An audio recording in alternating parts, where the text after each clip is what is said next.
Meus irmãos, glória a Deus, que Deus possa estar dando força, iluminando a cada dia a nossa mente, né?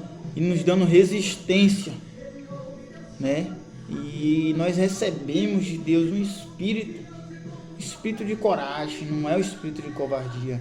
Não é a coragem que o mundo tem para violência, para bater boca, enfim, para ir contra a vida do próximo, não. É para pregar a verdade, a unção, a virtude é para isso.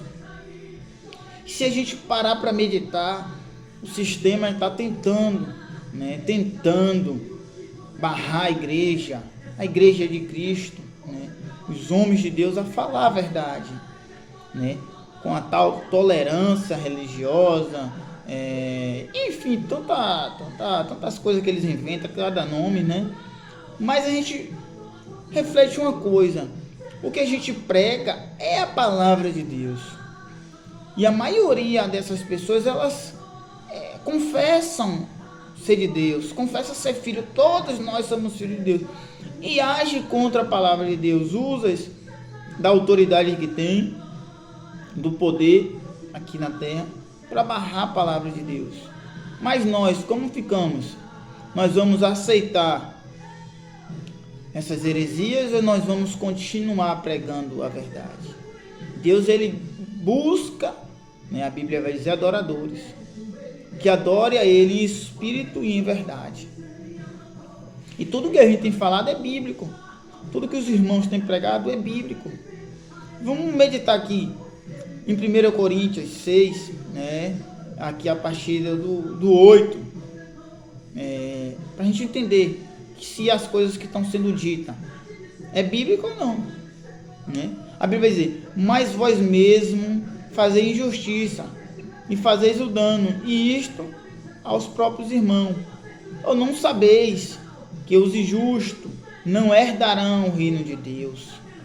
Não vos enganei, nem os impuros, nem os idólatras, nem os adúlteros, nem os efeminados, nem os sodomitas, né? Aqui essa palavra vem do nome de Sodoma. E o que era Sodoma? Sodoma tinha vários tipos de abominação, né? Relações ilícitas, né? Fora do princípio ao qual Deus criou Adão e Eva e deu uma ordem, né? Macho e fêmea. Aí diz: nem os ladrões, nem os avarentos, pegada de dinheiro, nem os bêbados, nem os maldizentes, nem os roubadores herdarão o reino de Deus. Pare para analisar. Tais foste alguns de vós, mas vós vos lavaste, mas foste santificado, mas foste justificados em nome do Senhor Jesus Cristo e no Espírito do nosso Deus. Quer dizer, a Bíblia garante, não é eu que estou falando, é as Escrituras, que nenhum tipo, né, de prática, nenhum tipo de atitude dessas, na verdade, melhor dizendo, né, pode habitar com Deus. Resumindo, nenhum ser humano em prática ativa algum desses pecados pode herdar, né, a herança a qual Jesus consumou, né? Ele deu a vida por nós, né, para nos santificar, para a gente ter condição de entrar na presença de Deus. Então tenha certeza, qualquer um ser humano que continuar e chegar ou a Jesus vir arrebatar a igreja, ou ele partir através da morte, praticando alguma coisa desse tipo que eu citei aqui em 1 Coríntios 6, a partir do versículo 9, não vai herdar o reino dos céus. Ele disse: ou não sabeis que os injustos não herdarão o reino de Deus. O que é injustiça? É pecado. Quais são os pecados? Não vos enganei, nem impuros, que praticam impurezas, né? Nem idólatras, nem adúlteros, nem efeminados, nem sodomitas, enfim, nem ladrão, maldizentes, nem roubadores, nem bêbados. Aí a pessoa só vive se embriagando e vai ouvir a palavra de Deus um dia ou dois e diz que é de Deus. O livro de Tiago explica, para a gente não ser só ouvinte, mas praticante. Não é verdade? A gente tem que ouvir a palavra de Deus e botar em prática. Então tenha certeza que essas verdades não vai deixar de ser pregadas. Porque Deus tem levantado homens, né, pelo poder dele para continuar pregando. Então assim, a Bíblia fala que quem quer habitar com Deus tem que ser santo. Mas a Bíblia está deixando claro: tais foste alguns de vós.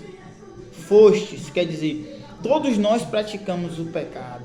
Todos nós viemos, né, da descendência de Adão, da descendência pecaminosa. Mas a Bíblia diz que o sangue de Jesus, né, nos santificou, né, mas foste santificado, mas foste justificado em nome do Senhor Jesus Cristo pelo Espírito Santo. Então, há a oportunidade de você, a partir dessa noite, ser santificado, né? Ser justificado. Como? Quando você ouve a palavra de Deus e pratica, você vai se limpando. E a cada dia que você se limpa, você se torna justificado por quem? Por Jesus. É a única forma do ser humano ter a vida eterna, é pela justificação, pela graça. E você só é alcançado da graça quando você deixa de praticar os pecados mundanos. Mas que você possa refletir, que essa palavra possa penetrar no teu coração. Não se engane. A Bíblia diz que de Deus não se zomba. Aquilo que o homem planta, ele vai colher. Veja o que você tem plantado. Muitas vezes você tem murmurado, tem questionado, ai Deus, porque isso, porque aquilo. Você tem plantado coisas e vai colher. E vou lhe dizer uma coisa: muitas das coisas que a gente planta, a gente colhe ainda aqui na terra. Mas tem um fruto, na verdade, vamos colocar assim, um galardão que todos nós vamos receber, segundo as nossas obras. E esse aí vai ser no dia do juízo. Reflita qual é as tuas obras, qual é o teu dia a dia, qual é o teu final de semana, o que é que tu tem praticado. E tenha certeza que tu vai receber o galardão disso aí. Não precisa você brigar, questionar e tal. Não, só você julgar a si próprio. Não, como é que está a minha vida? Hoje eu estou roubando, eu estou matando, eu estou me prostituindo, eu estou traindo, eu estou mentindo, eu estou fazendo isso, pronto. Se eu continuar nessa vida, no dia do juízo eu vou receber o galardão, minha recompensa vai vir disso. E aí você sabe que o salário do pecado é a morte. Então não adianta chorar nem gritar, ainda há misericórdia, que Jesus está como advogado. Mas naquele dia ele vai estar como juiz e não há misericórdia. É segundo as obras. Fez, não fez, não fez. Pode ter certeza que Deus é justo. É por isso que a Bíblia diz que ele é justo. Se eu me limpo do pecado, Deus é justo para mim inocentar pelo sangue de Jesus. Mas se eu continuo na prática do pecado, ele também é justo. Ele não vai contra a santidade e a justiça dele. Então ele é justo para que eu seja condenado no dia do juízo. Fica claro? Mas que Deus abençoe. Que todos nós possamos nos lavar a cada dia no sangue do Cordeiro e ficar puro, né, alvo, mais alvo do que as neves, para que Deus possa nos dar naquele dia um galardão de justiça. Essa justiça vem do Espírito Santo. Amém? Essa justiça vem daquilo que Jesus pagou por nós na cruz. Reflita aí o sangue dele derramado por mim e por você. Muitas vezes você tem abrido mão dele, uma coisinha simples, por um momento aqui na terra, por uma hora, como os mais velhos diziam, pelo meio-dia que a gente passa aqui, né? Mas que Deus abençoe e tenha misericórdia da nossa nação.